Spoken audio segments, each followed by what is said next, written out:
우리 계속해서 하나님의 말씀입니다. 하박국 3장 14절부터 19절까지의 말씀입니다. 하박국 3장 14절부터 19절까지의 말씀입니다. 그들이 회오리 바람처럼 이르러 나를 흩으려 하며 가만히 가난한 자 삼키기를 즐거워하나 오직 주께서 그들의 전사의 머리를 그들의 창으로 찌르셨나이다. 주께서 말을 타시고 바다 곧 큰 물의 파도를 밟으셨나이다. 내가 들었으므로 내 창자가 흔들렸고 그 목소리로 말미암아 내 입술이 떨렸도다. 무리가 우리를 치러 올라오는 환난 날을 내가 기다림으로 섞이는 것이 내 뼈에 들어왔으며 내 몸은 내 처수에서 떨리는도다. 비록 무화과 나무가 무성하지 못하며 포도나무에 열매가 없으며 감람나무에 소출이 없으며 밭에 먹을 것이 없으며 우리의 양이 없으며 외양간에 소가 없을지라도 나는 여호와로 말미암아 즐거워하며 나의 구원의 하나님으로 말미암아 기뻐하리로다. 주 여호와는 나의 힘이시라. 나의 발을 사슴과 같게 하사 나를 나의 높은 곳으로 다니게 하시리로다. 이 노래는 지혜하는 사람을 위하여 내 수금에 맞춘 것이니라. 아멘.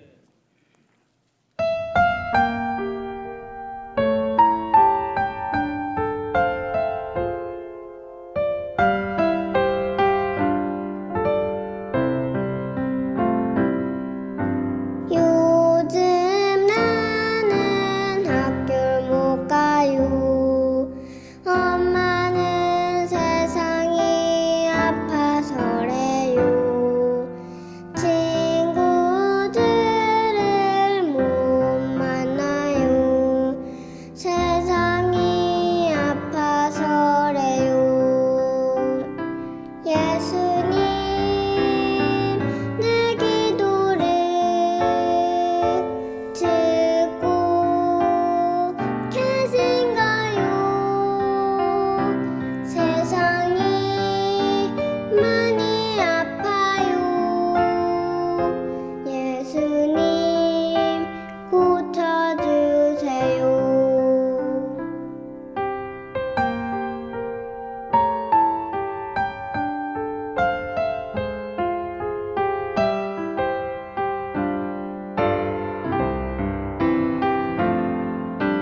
요즘 나는 교회 못 가요.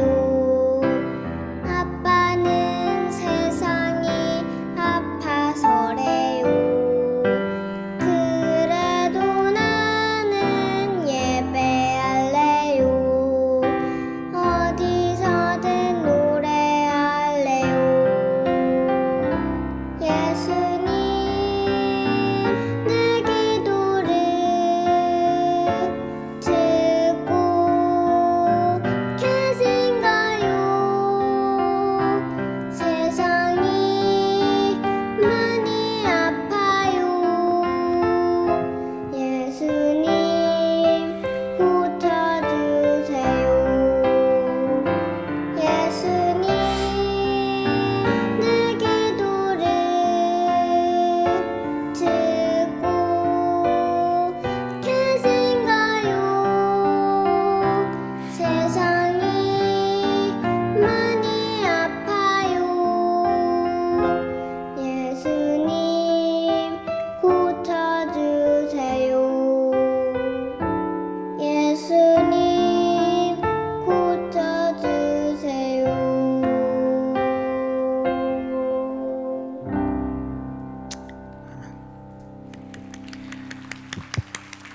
지난 목요일 한국 교회를 염려하고 좀 목회 현장에서 정말 하나님이 원하시는 목회를 하기를 원하는 12분의 목사님들이 모여서 미래학자인 최현식 박사님과 함께 대화하는 시간을 가졌습니다.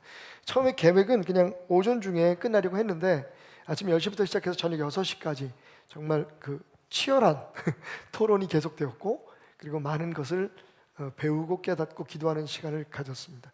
목사님 한 분은 최근에 이 코로나 사태가 일어나면서 성도들이 몇 가정이 교회를 떠나기로 결심했다고 알려왔다는 이야기를 하시면서, 그래서 그 목요일 날 모임을 갖기 전에 그 전날 밤에 한숨도 잠을 못 잤다고. 사실 교인이 한 3,000명 되는 교회거든요.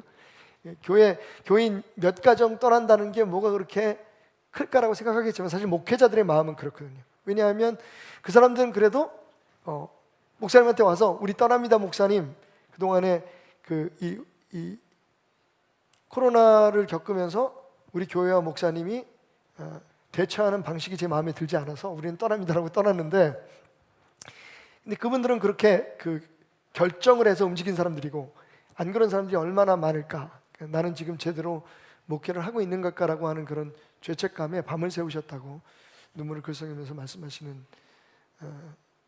그런 일도 있었는데, 어쨌든 코로나19 사태 이후 3년 한국 교회들은 무엇을 해야 할까라고 하는 주제를 가지고 저희들이 그냥 아주 편안하게 강의도 듣고 간담회를 가졌는데, 그때 우리가 이제 받았던 도전 중에 조금 여러분과 나누고 계속해서 말을 좀 이어가려고 합니다.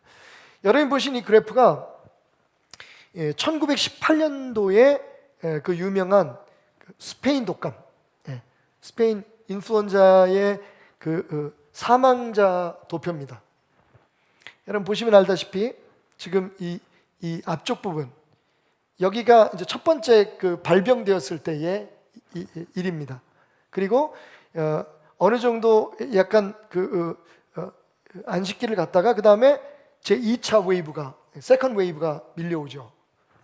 그리고 이 두 번째의 이 팬데믹은 첫 번째보다 훨씬 더 강력한, 참고로 다시 말씀드리지만 여기 나와 있는데 이게 사망자 숫자를 그린 그래프입니다.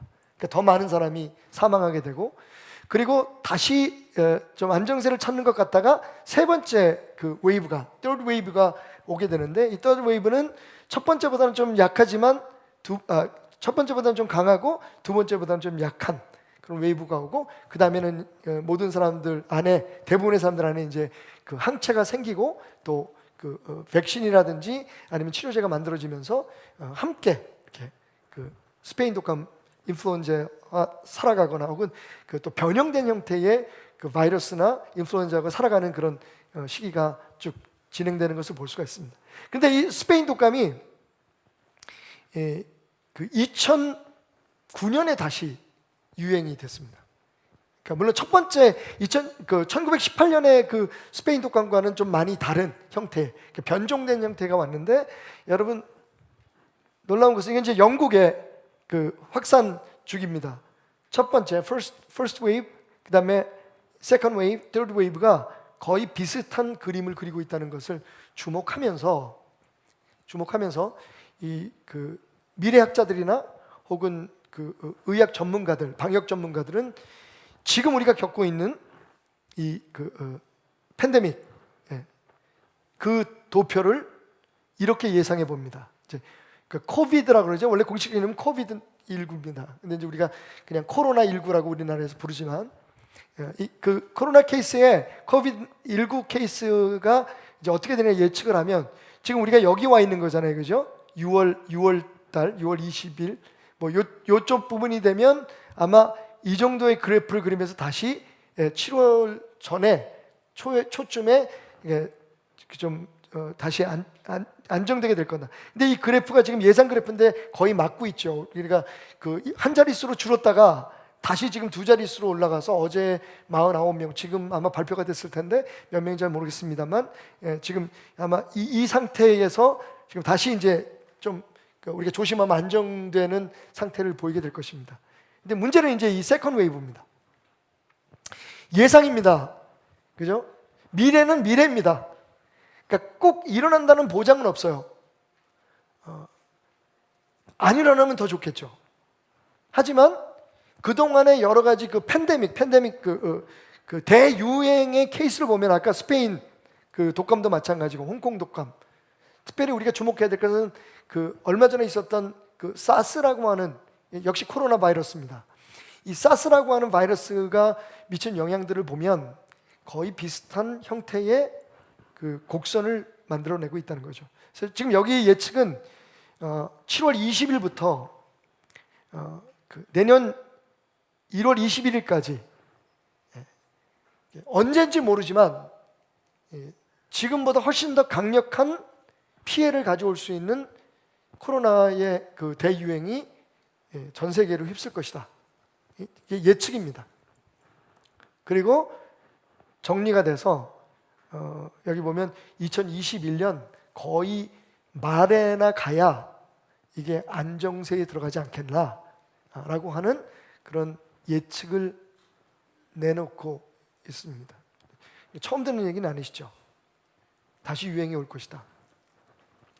구체적으로 한국 방역단체에서는 어떻게 생각하냐면 방역 책임자들은 이게 한 10월 달에서 그 11월 달쯤에 제2의 유행이 올 수도 있다.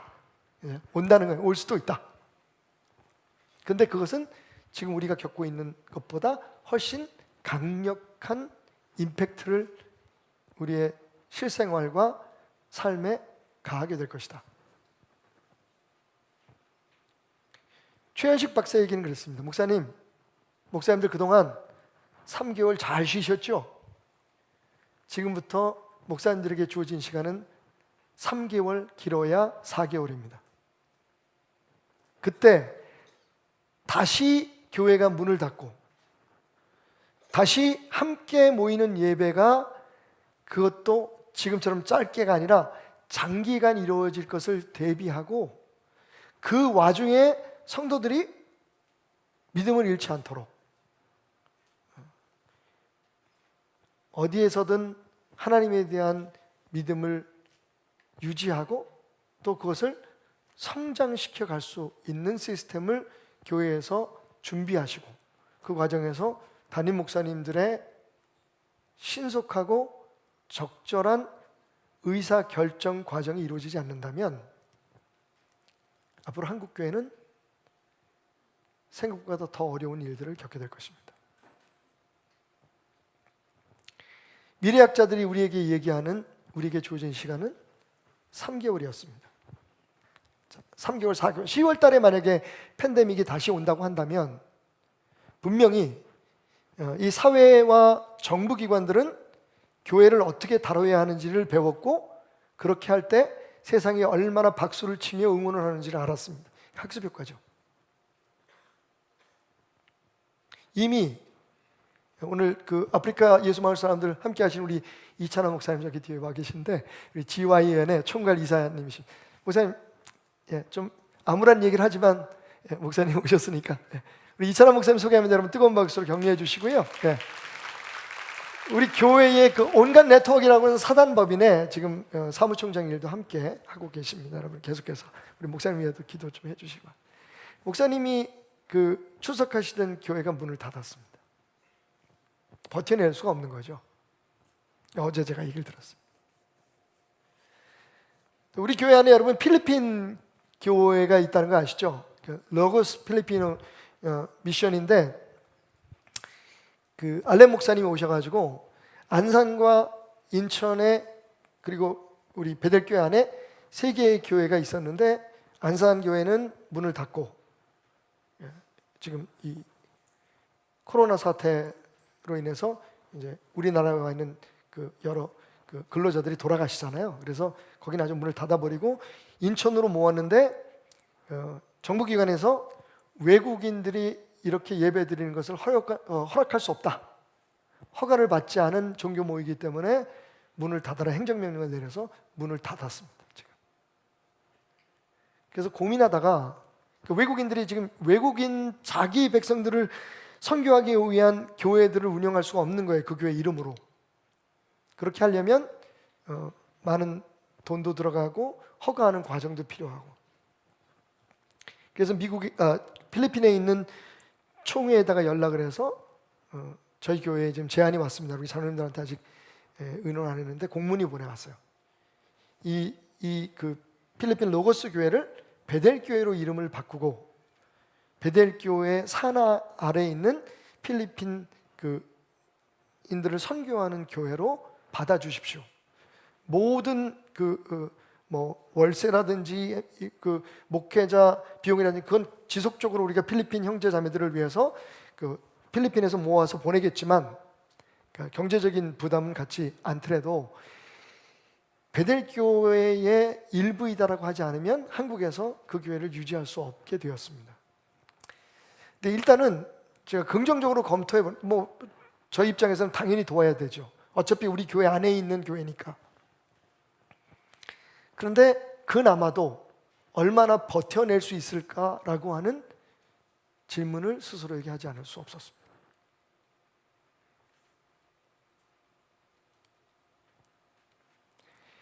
정말 그동안 한 달여였지만 우리가 함께 모여서 예배드리지 못할 때 막 답답하고, 여러분 온라인으로 예배드리니까 예배가 집중이 되십니까?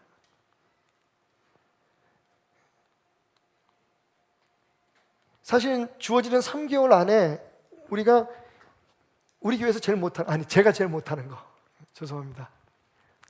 제가 함께 일하는 목사님들한테 SOS를 쳤어요. 사람이 다 잘하는 게 있고 못하는 게 있는데 내가 제일 못하는 게 소그룹이다. 구역 예배 모이고 우리 예배 모이고 이런 거 내가 참 못한다. 좀 도와달라. 근데 더 간절하게 애원해야 될 시기가 온 거죠.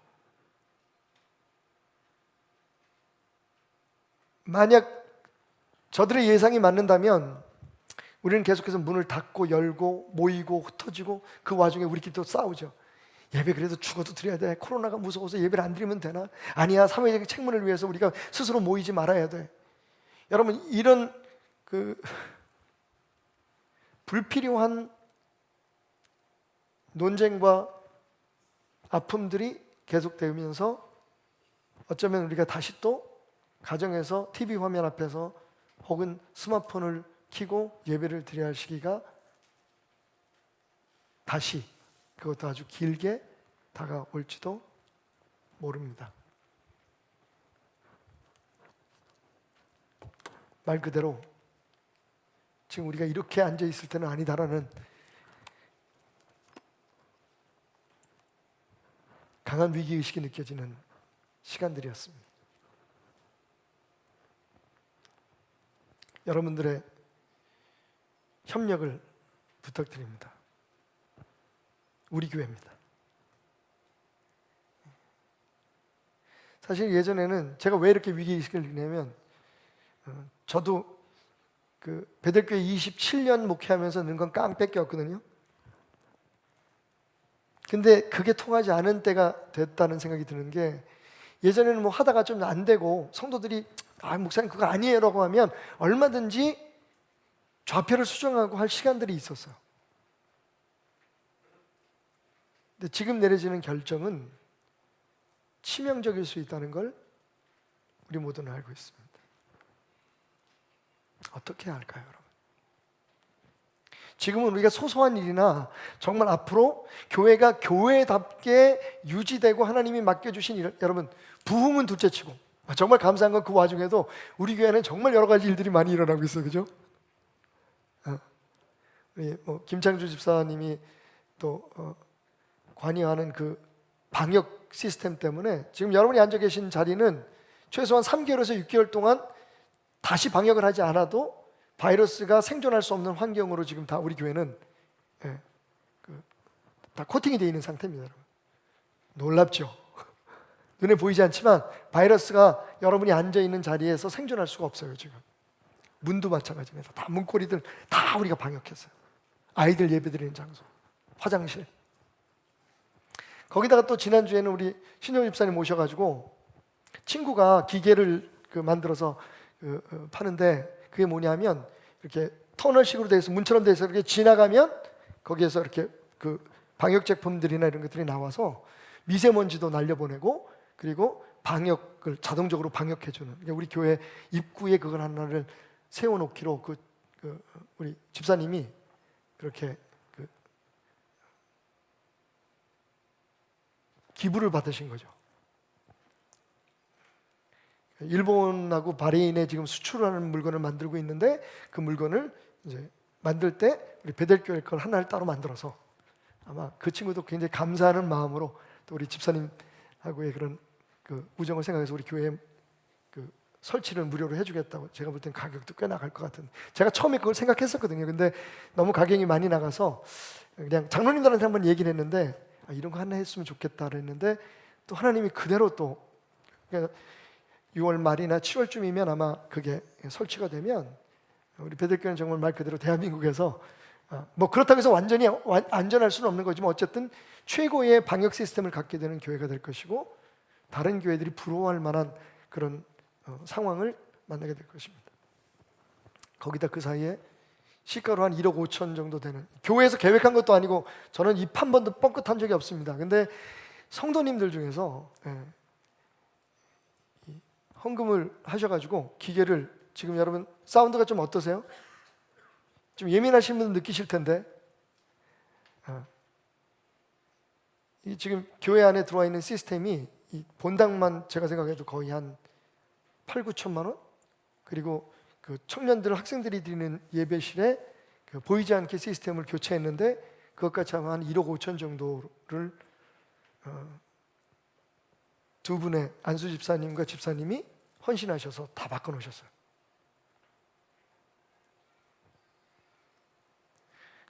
그 사이에 또 혹시 성도들 중에 마스크 잊어버리고 오실 분 계실까 해서 또 마스크 기증해 주신 분도 계시고 또 손세정제 기증해 주신 분도 계시고. 와, 정말 이런 교회가 있을까? 라고 할 만큼 참 우리 교회는 복을 많이 받았어요. 너무 감사한 게 많아요. 근데 여러분, 앞으로는 어떻게 할 건가요? 이런 고민 앞에 진짜 잠이 안 와요. 저는 괜히 성질만 나빠지는 것 같아요. 어제도 그래서 시무자들 다 앉혀놓고 지금 뭐 하고 있냐? 아이들은 어떻게 양육할 거고 성도들은 어떻게 이 어려운 상황 속에서도 믿음의 줄을 놓지 않도록, 그리고 스스로 하나님 말씀 안에서 성령의 인도하심 속에서 자기를 성장시킬 수 있는 그런 방법들을 우리가 빨리 모색해 봐야 되지 않겠느냐. 여러분, 말 그대로 코로나가 두려운 건 지금 당장 사망자의 숫자라든지 감염자, 확진자, 여러분 아시죠? 확진됐다고 해서 다 아픈 거 아니잖아요. 근데 그게 이제 다른 사람에게 그 감염시킬 수 있다는 가능성 때문에 보세요. 바로 그거예요. 눈에 보이지 않는 잠재된 파괴력이 얼마나 되느냐를 우리가 모른다는 거. 언제까지? 얼마만큼? 그걸 모르기 때문이에요.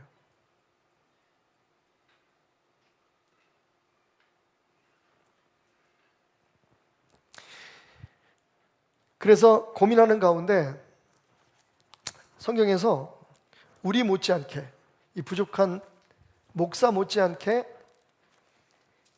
국가와 민족의 위기 앞에 정말 막막함을 느꼈던 한 사람을 만나게 되었습니다. 그분의 이름은 하박국입니다. 이 하박국서가 참 특별한 건, 오늘 우리 각자 한 사람 한 사람이 중요한 건 뭐냐면요, 이 하박국은 이사야나 예레미야처럼 백성들 앞에 하나님의 말씀을 선포하고, 야, 니네들 이렇게 살면 망해, 이렇게 살면 바벨론이 와서 우리를 잡아갈 거야, 민족을 대상으로, 사람들을 대상으로 해서 말씀을 선포하거나 경고했던 사람이 아닙니다. 이 하박국은 말 그대로 하나님 앞에 그냥 나아갔어요. 그리고 하나님 앞에 이렇게 묻습니다. 하나님 지금 어디 계십니까? 아까 그 어린 소녀의 기도처럼 하나님 우리의 기도를 듣고 계십니까? 소위 우리가 하나님의 백성인데 하나님의 백성을, 하나님을 믿지 않는 저 이방인들에게 이렇게 고통을 받게 하십니까? 첫 번째 질문이었어요. 지금 하나님 뭐 하고 계십니까? 두 번째는, 하나님, 우리를, 하나님의 백성인 우리 이스라엘을 저 하나님을 모르고 무시하는, 자기네들이 신이라고 말하는 저 사람들과 동일하게 취급하십니까? 하나님의 공이라는 것이 이런 겁니까? 라고 하는 두 가지의 질문을 가지고 하나님 앞에 나간 거예요. 백성들을 뭐 바꿔놓고 나라를 어떻게 새롭게 하고 그런 목적으로 나간 게 아니라 자기가 가지고 있는 질문을 가지고 하나님 앞에 가서 울부짖은 거예요. 하나님, 지금 내 기도 듣고 계십니까? 하나님, 이게 하나님의 공의입니까? 그런데 그렇게 하나님 앞에 몸부림치던 하박국이 정말 놀랍게도 처음엔 그렇게 간절하고 애타게 하나님 앞에 고통을 아뢰던 그가 그의 책 마지막 부분에 가서 감사의 찬양을 부르기 시작합니다. 이거 뭐 조울증도 아니고, 비록 무화과 나무가 무성하지 못하며 포도나무에 열매가 없으며 감람나무에 소출이 없으며 밭에 먹을 것이 없으며 우리의 양이 없으며 외양간에 소가 없을지라도 나는 여호와로 말미암아 즐거워하며 나의 구원의 하나님으로 말미암아 기뻐하리로다. 여러분, 맞습니다. 십자가 없는 기독교는 없습니다. 십자가 없는 기독교는 가짜입니다. 그죠? 십자가가 없으면 기독교는 존재할 수조차 없어요. 동시에 감사가 없는 기독교인의 삶은 생각할 수 없습니다. 우리가 구원받은 것부터가 감사예요. 우리 부르는 찬양처럼 나 같은 죄인 살리신 주 은혜 놀라와. 자격이 없었는데, 한 게 없었는데 우리를 위해서 십자가에 피 흘려 죽기까지 우리를 사랑하신 그 은혜로 말미암아 구원을 받았어요. 최소한 그 구원의 은혜에 대한 감사에서부터 시작되는 게 기독교 신앙이에요. 그러니까 감사가 없다는 건 말이 안 돼요. 그럼에도 불구하고 이와 같은 때에, 이 어려운 때에 하박국처럼, 여러분, 이 하박국서가 605년, 기원전 605년에서 597년 그 사이에 기록된 것으로 보여지는데, 그때는요 지금 그 바벨론이 이 유다를 쳐들어오려고 하는 그런 조짐이 강력하게 나타날 때였어요. 그리고 이미 예레미야 선지자라든지 이런 선지자들을 통해서 그런 일이 벌어질 거라는 것을 하나님께서 예고해 주신 상태예요. 보세요. 뭐라고 얘기하냐면 3장 16절에서 이렇게 말합니다. 내가 들었으므로 내 창자가 흔들렸고 그 목소리로 말미암아 내 입술이 떨렸도다. 창자가 흔들렸대요. 우리 표현으로 말하면 애가 끊어지는 고통이 있었던 거예요. 그리고 너무 두렵고 놀라워서 입술이 팔팔팔팔 떨렸어요. 왜요? 무리가 우리를 치러 올라오는 환난 날을 내가 기다림으로 썩이는 것이 내 뼈에 들어왔으며 내 몸은 내 처소에서 떨리도다. 너무 두렵고 놀랍고 일어날 일에 대해서 지금 우리가 걱정하고 두려워하는 것처럼 막연해 보이지만 어쩌면 있을지도 모르는 그 위기 때문에 그의 환난 때문에 뼈가 썩는 것 같이 고통스러웠대요. 창자는 갈갈이 찢어지는 것 같았고 너무 두려워서 온몸이 떨리고 입술이 떨렸다. 그 상황에서 어떻게 감사를 하냐고요.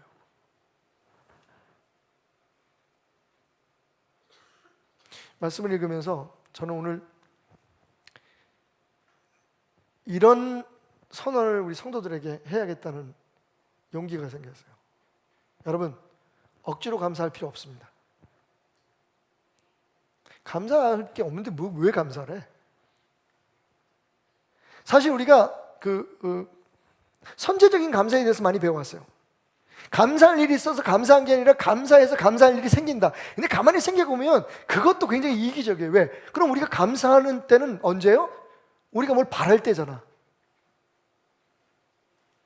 그게 신앙인 것처럼 우리가 익숙하게 훈련받아 왔어요. 그래서 버트란트 러셀이라고 하는 철학자는 나는 왜 크리스천이 아닌가? Why I'm not a Christian? 나를 크리스천이라고 하는 책을 쓰면서 뭐라고 얘기하냐면 나는 예수를 믿지만 교회는 안 믿는다. 그 이유는 내가 처음으로 거짓말을 배운 것이 주일학교였기 때문이다. 물론 진짜 철학자들 사람은 싹수부터 달라요. 그죠? 주일학교 때 느낀 거예요. 뭘 느꼈냐면 부모님한테 너무 야단을 맞고 막 화가 나서 교회를 끌려갔어. 근데 선생님이 감사기도를 하라는 거야. 감사기도를 못하겠다니까 선생님이 야단을 쳤어. 그 다음부터 결심을 한 거야. 이 어린 철학자가 난 교회 안 나가. 그는 그걸 이렇게 뒤틀어서 표현합니다. 내가 처음 거짓말을 시작한 건 하나님께 기도를 시작하면서부터였다. 생각해보면 얘기예요. 그죠?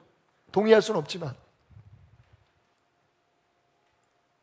여러분, 억지로 감사하는 거, 저는 그게 하나님의 마음을 모르는 걸 생각해요. 억지로 감사하지 마십시오.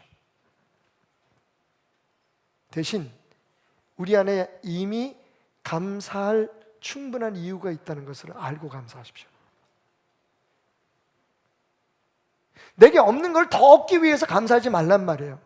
그걸 거래의 도구로 쓰지 말란 말이에요. 하나님 이렇게 하면 기뻐하시지, 저렇게 하면 좋아하시지.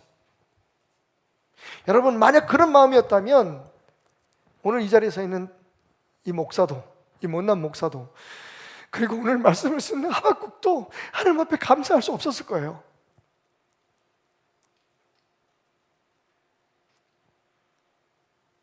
감사하고 돌아서서 제가 얼마나 또 두렵게 원망하며 하나님 앞에 몸부림을 쳐야 될 줄 알기 때문입니다. 포옹하는 자, 씨름하는 자, 하박국에게 배우십시오, 여러분. 따라합시다. 포옹하는 자, 하박국에서 배우자. 하박국이라는 이름의 뜻은 embracer. 그 embrace라고 하는 품어 안는다는 뜻을 가지고 있는 이름이에요. 다른 말로 말하면 wrestler, 그러니까 부둥켜 안고 씨름하는 자라고 하는 그런 두 가지의 뜻을 가지고 있는 단어로 그의 이름이 지어졌음을 알 수가 있어요. 여러분, 제가 말씀드렸죠. 하박국은 말하자면 위대한 어떤 설교자가 아니에요. 세상을 변화시키기 위해서 서 있는 어떤 그 선지자나 예언자가 아닙니다. 그냥 하박국은 하나님 앞에 있는 솔직한 한 신자였어요. 오늘 전체적인 내용을 보면 그가 성가대 대원이었거나 지휘자였다는 것을 우리가 예측할 수 있어요. 유추할 수 있어요. 당연히 그는 그렇다면 레위 족속의 한 사람이었겠죠. 근데 여러분, 하박국은 하박국서 이외에 다른 곳에 그 이름이 나오질 않아요. 그냥 여러분들이 생각할 때 나 같은 성도인가 봐, 그렇게 생각하시면 돼요. 그런데 이 사람이 왜 우리에게 가르침을 주느냐, 무엇을 배워야 하느냐? 적어도 이 사람은 나라와 민족의 아픔을 안고 지금 일어나고 있는 사회적인 문제를 가슴에 안고 포옹하고 embrace, 품에 안고 wrestle, 몸부림칠 줄 아는 하나님의 마음을 갖고 있었다는 거예요. 어떻게 되겠지 뭐. 여전히 아직도 이렇게 어려운 일들이 많이 일어나고 교회의 기도 제목이 많은데 교회에서 알아서 하겠지. 그리고 교회에서 그렇게 안 하면 난 딴 교회 갈 거야. 내가 무슨 상관이 있어? 내가 목사야? 내가 무슨 뭐 교구장이야? 이러지 않았다는 거예요. 국가에서 일어나는 일들에 대해서 나는 이게 옳다고 생각해, 저렇게 옳다고 생각해, 자기 일을 막 주장하고 자기가 원하는 편에 서서 그렇게 싸우려고 하는 사람이 아니라 겪고 있는 아픔, 다가올 위기에 대해서 하나님은 어떻게 하면 좋습니까? 하나님은 어디 계십니까? 적어도 우리가 볼 때는 굉장히 믿음이 없어 보이지만 하나님을 신뢰했기 때문에, 하나님이 답을 가지고 있다는 걸, 하나님이 해결할 수 있다는 것을 알았기 때문에 나라를 품고 이웃을 품고 하나님 앞에 몸부림치는 사람이었다는 것입니다. 저는 우리 베델교회 성도들이 포옹하는 사람들이 되었으면 좋겠어요. 부둥켜 안는 사람이 되었으면 좋겠습니다. 나 혼자의 문제가 아니라, 혹은 그냥 아니라는 생각에 어떻게 지나가겠지, 뭐 때가 되면 다 해결되지 않을까라는 게 아니라 정말 이 나라를 위해서, 이 백성을 위해서, 교회를 위해서, 우리 주변에 아파하고 힘들어하는 사람들을 내 안에 부둥켜 안고 포옹하고 하나님 앞에 중보하는 성도들이 되기를 주님의 이름으로 축원합니다. 바로 하박국의 감사는 그렇게 국가와 민족의 아픔을 품어 안고 몸부림치면서부터 시작됐다는 거예요. 마음에는 감사한 게 없는데 그냥 막연히 하나님 잘 되겠죠? 감사하는 대로 하나님께서 이루어주시다니까 내가 먼저 감사합니다, 아멘, 믿음으로 아멘, 이렇게 그냥 책임 없이 넘어간 게 아니라 그 백성들의 아픔을 안고 어떻게 하면 좋아요, 하나님? 어떻게 하시려고 이러세요?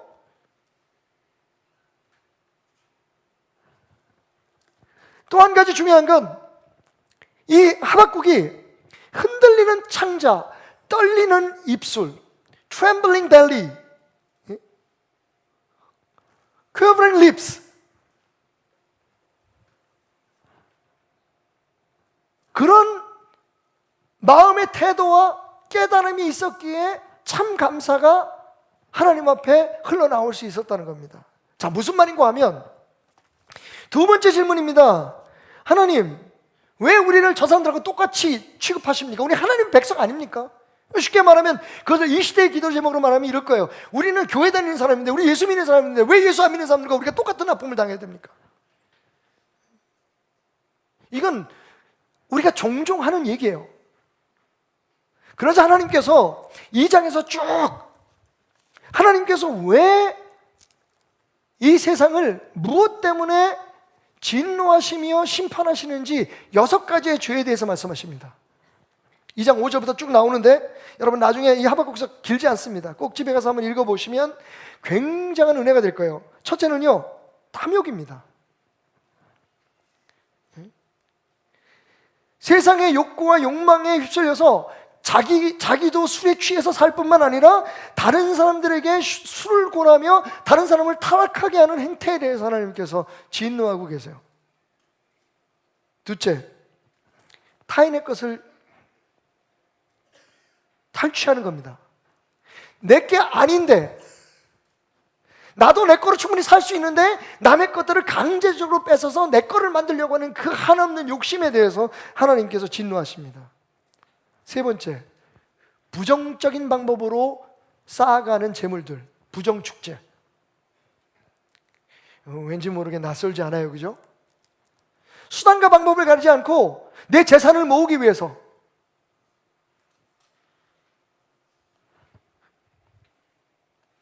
정당하지 않은 방법으로 돈을 긁어 모으고 재산을 쌓으려고 하는 그런 태도들. 네 번째는 정치적인 폭거입니다. 피로 성읍을 세우려고 하고 불의로 성을 건축하려고 하는 사람들, 자기의 권력을 위해서, 자기의 정치적인 욕망을 위해서 부정한 일을 하는 사람들, 불의한 일을 하는 사람들, 지도자들, 정치인들. 그리고 다섯 번째는요, 소위 우리가 말하는 갑질입니다. 자기가 좀 힘이 있고 능력이 있다고 다른 사람들을 괴롭히고 약한 사람들을 갈취하는 사람들, 업신여기는 사람들, 그리고 그들에게 하는 말들. 여섯 번째는 당연히 하나님이 가장 미워하시는 우상숭배입니다. 하나님보다 다른 것들을 더 하나님처럼 의지하는 것. 여러분, 사실요, 2장에 딱 들어가면서 2장 1절에서 우리는 이 하박국이라고 하는 우리 같은 사람, 평범한 하나님의 사람 하박국의 재밌는 모습을 볼 수가 있어요. 2장 1절에 보니까 내가 내 파수하는 곳에 서며 성루에 서리라. 그가 내게 무엇이라 말씀하실는지 기다리고 바라보며 나의 질문에 대하여 어떻게 대답할지 보리라 하였더라. 우리는 원하면 산기도로 올라가는 거예요. 아니면 교회 옥상에 올라가는 거예요. 그래, 거기 가면 이제 하나님하고 더 가까우니까. 그래서 뭘 하냐면 내가 두 가지 질문했어요. 하나님 앞에. 그러니까 이 하박국은 뭐 성경에 나오는 모든 인물이 그랬지만 하나님을 잘 믿어서 문제인 거예요.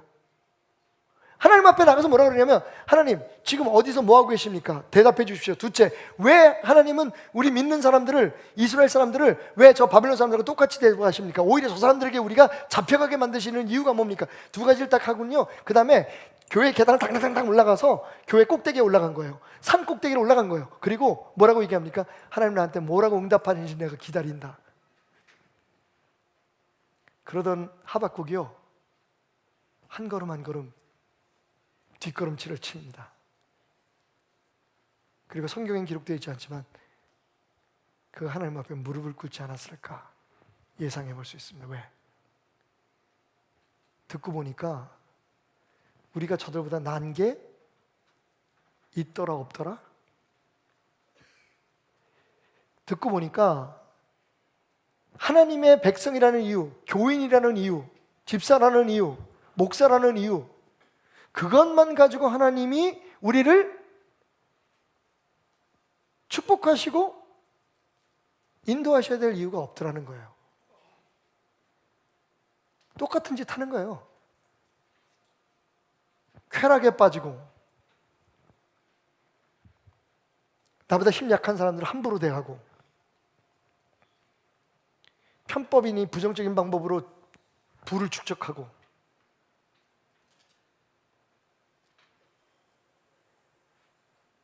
하박국의 마음속에 떠오른 결론이 이거였습니다. 아이고, 한번 따라합시다. 이만한 게 다행이다. 여러분 억지로 감사하지 마세요. 그럼에도 불구하고 우리를 용납하신 하나님께 감사할 이유는 충분합니다. 우리 안에는 다 그런 생각이 있어요. 나는 잘 돼야 돼, 그지? 나는 잘 돼야 돼. 왜? 나는 지금 교회 열심히 나오잖아. 난 하나님 백성이잖아. 교회에서 하지 말라는 거, 뭐 하라는 거 안 하는 게 뭐가 있어? 근데 여러분, 하박국의 그 영성으로 다시 한번 우리의 삶을 돌아보세요. 우리가 그렇게 하는 목적이 정말 우리가 하나님의 사람으로 살기 위해서입니까? 아니면 또 다른 이유가 있습니까? 사실은요, 하박국은 또 한 가지의 감사 제목을 찾죠. 그게 뭡니까? 찢어지는 창자, 떨리는 입술로 발견한 게 뭐냐면 분명히 바벨론이 쳐들어와서 우리가 포로로 잡혀가는 그 아픔을 겪게 하지만 왜? 정말 하나님의 사람답게 살지 못한 이유 때문에.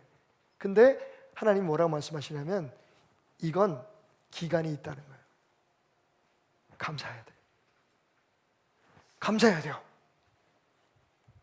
이게 끝까지 갈 게 아니라는 거예요.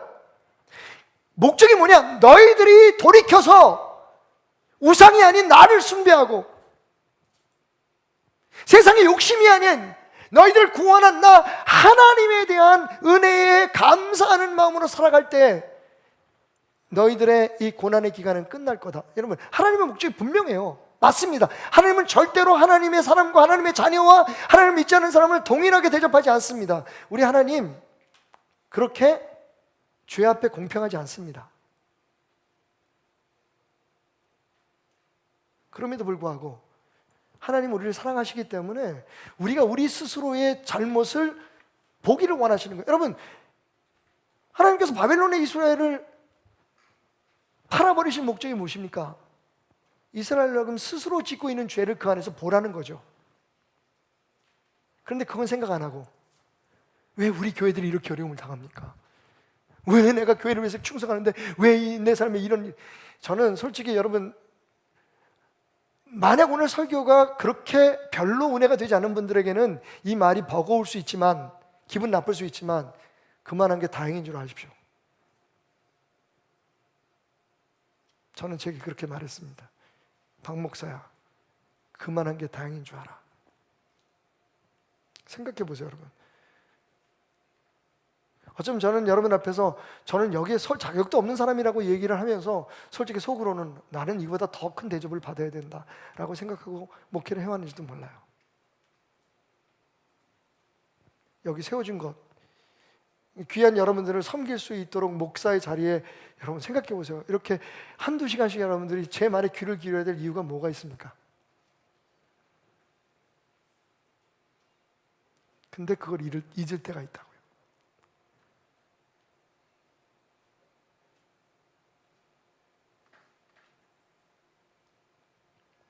결국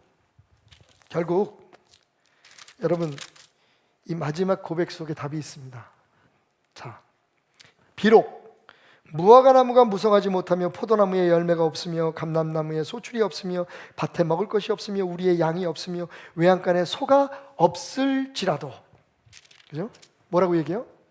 이 구절에서 중요한 건 앞에 하고 맨 마지막 구절을 한글 번역으로 비록 없을지라도, 그 사이에 몇 가지 없는 것들에 대한 열거가 나오죠.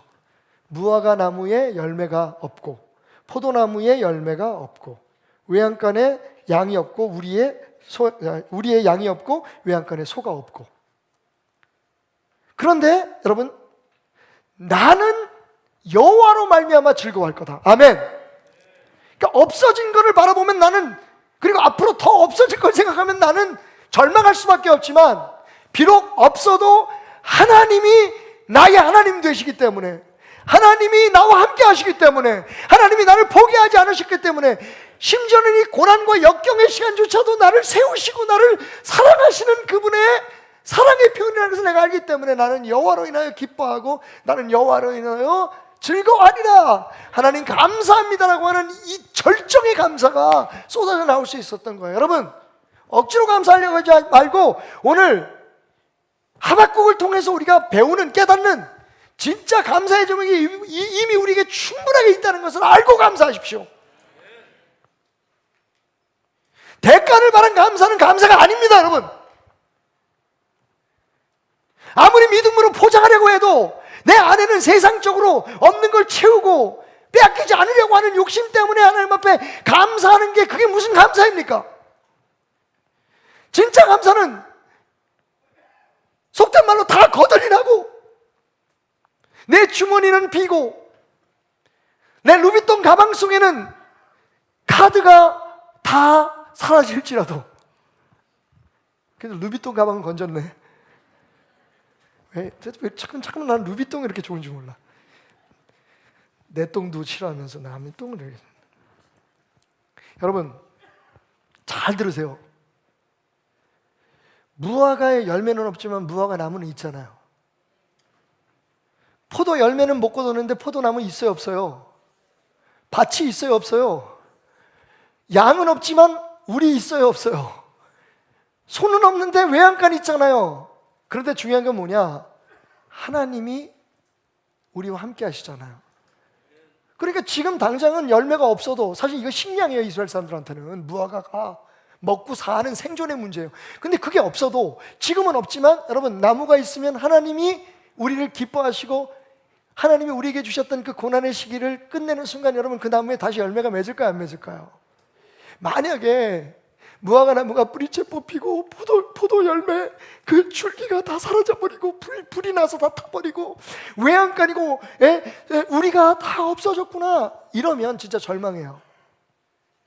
우리가 있잖아요, 여러분. 잘 이해를 못하셨군요. 양우리가 아니라 너, 나, 우리 안에 하나님이 함께 하시잖아요. 여러분 억지로 감사하려고 하지 마세요. 의도적으로 감사를 만들어내지 마세요. 우리는 이미 너무너무 감사할 제목이 많습니다. 이 우주만큼 많아요. 왜? 우주를 창조하신 하나님이 우리 하나님이시고, 지금 우리가 겪는 아픔은 그분의 사랑이에요. 세상 사람과 똑같이 대접하는 건 우리가 세상 사람과 똑같이 살아서 그래요. 그럼에도 불구하고 하나님은 우리를 버리지 않으시기에 우리는 감사할 수밖에 없는 거예요. 그러면서 이 중요한 마지막 고백을 하나님 앞에 외칩니다. 주 여호와는 나의 힘이시라. 한번 따라합시다. 주 여호와는 나의 힘이시라. 나의 발을 사슴과 같게 하사 나를 나의 높은 곳으로 다니게 하시리로다. 여러분 이 말씀 그대로 보면 이 세상의 모든 어려움과 모든 방해물들을 다 딛고 넘어서 내 삶의 가장 높은 곳, 성공하고 승리하고 그렇게 풀 수 있겠죠. 근데 여러분, 저는 이번에 이 말씀을 연구하면서 여기저기에 나온 이 높은 곳이라고 하는 말씀의 의미를 다시 깨닫고 하나님 앞에 무릎을 꿇었어요. 여러분, 나의 높은 곳이 어딘 줄 아십니까? 하나님을 예배하는 산당이에요. 하나님을 예배하는 제단입니다. 사실 우리는 생각할 때 이게, 그러니까 우리의 마음속에는 다 세상에서의 어떤 승리나 어떤 고난의 극복에만 모든 것이 맞춰져 있기 때문에 이 말씀도 그렇게 하면 아멘 하면서 하는데 지금 오늘 설교에 아멘이 잘 안 나오잖아요, 그죠? 근데 아마 집에 돌아가시면서 아멘 하실 거예요. 하박국의 고백이 뭔지 아세요? 하나님이 내 발을 사슴처럼 튼튼하게 하셔서, 마치 저 바위산을 기어오르는, 저 언덕을 기어오르는 사슴처럼 나를 든든하게 하셔서 하나님을 예배하기 위해 쌓아놓은 그 제단으로, 그 시온산 꼭대기는 예루살렘 성으로, 성전으로, 그리고 하나님을 예배하기 위해 포로로 잡혀간 그 땅에 쌓아놓은 그 높은 곳에 있는 은밀한 제단으로 나를 인도하실 것이다. 결국 하박국의 감사는 예배였어요. 하나님을 예배할 수 있는 이 축복, 하나님이 나의 하나님 되시는 이 축복, 나의 아버지가 되는 축복. 솔직히 세상에서 뭐 더 많이 갖고 누리고 더 편안하고 그런 거 딱 옆에 잠깐만 그거 없이 못 살죠. 맞습니다, 여러분. 딱 옆에다가 제쳐놓고 진짜 내가 감사할 게 없을까라고 생각해 보세요. 여러분, 저와 여러분이 누군데 하나님의 우리를 자녀라고 부르십니까? 그리고 예배함으로 우리의 영을 새롭게 하고 예배함으로 하나님의 복을 누리는 축복을 허락하십니까? 오늘 저는 고백할 거예요. 그리고 여러분도 그 자리에 저와 함께 여러분의 삶의 높은 곳 예배 현장에서 함께 고백하기를 원합니다. 주님의 사랑이 나를 숨쉬게 합니다. 세상 그 어떤 어려움 속에도 주 은혜로 나를 이끄시니 주의 사랑이 나의 삶의 모든 것입니다.